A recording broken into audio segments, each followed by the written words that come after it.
here, which was kind of fun because we got a chance to watch most of it while we were getting ready for the show.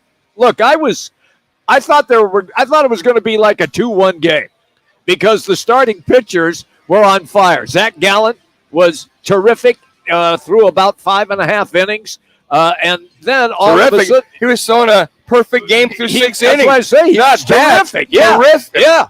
And perfect game, and then they start going to the bullpen, and problems big time. So the Diamondbacks take the lead in the game. And you think, okay, they're going to end up and they're going to sweep this series in Atlanta.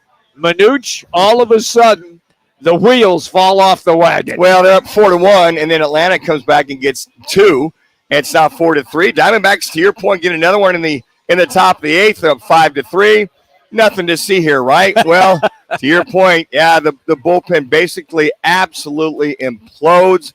All of a sudden, after that, Castro comes in. He takes the loss. He throws just 2/3 of an inning, gives up 2 hits, 3 runs, all earned. Yeah. And then Nelson comes in the bottom of the 8th, and he gives up that one last dinger, the one last shot, if you will, to kind of salvo the victory for the Braves. And Jimmy, I'm like you. I'm like, oh my goodness, this is they're going to sweep the Braves. They've already won the series. They have. Yeah. You go, man. This is pretty damn good. And then to your point, you look at the perfect game going for Zach Gallen. What a great game he had up until that 7th inning. And then here's Strider.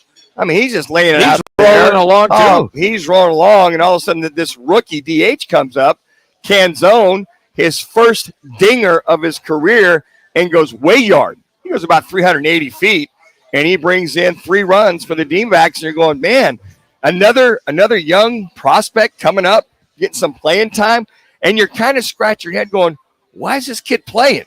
Well, you know what? If they're there and they feel that with the pitching that they have, it's just awesome to see. It's just interesting on I want to say Jody Jackson. I went to her Twitter page, okay, and she had a shot of him coming in the dugout. And he goes, I got his ass. I got his ass. So it's great to be that footage coming from the dugout. Right. As he's coming in, guys are all jacked up, and you hear all of a sudden, I got his ass. I got his ass. And you're like, wow. I mean, it was kind of like pulling the curtain back. Yes. And thank you, Jody, for sharing that. We appreciate that. Absolutely. At Jody_Jackson. And so it's just fun to see. But I'm like you, Jimmy. All right, this is great. All right. We're gonna get their groove on and head to Cincinnati. Right, exactly. After 3 games. But I will say this, they won the series, but again, it reared its ugly head. The bullpen once again rears its ugly head, and basically this bullpen gives up 4 runs and allows this Braves team to come back and win. Now, Zach Gallen got tagged for 3 runs. He was cruising right along. But he gave up 3 runs, all earned as well, too. All right, so they couldn't go to Ginkel because he had come in the last 2 games. Back-to-back. Got back-to-back saves against the Braves. So they go to the pen, and then all of a sudden, Atlanta decides, okay, we've had enough of this. We are not going to get swept in our home ballpark, and they have back-to-back jacks. Well, and you look at, Olsen comes in that 7th inning, and all of a sudden, it's a 2 runs or 3 runs there. They take the lead. And then, Carroll comes up. He gets a home run, another home run for that young man. Yep. He's also got, 29 steals on the year.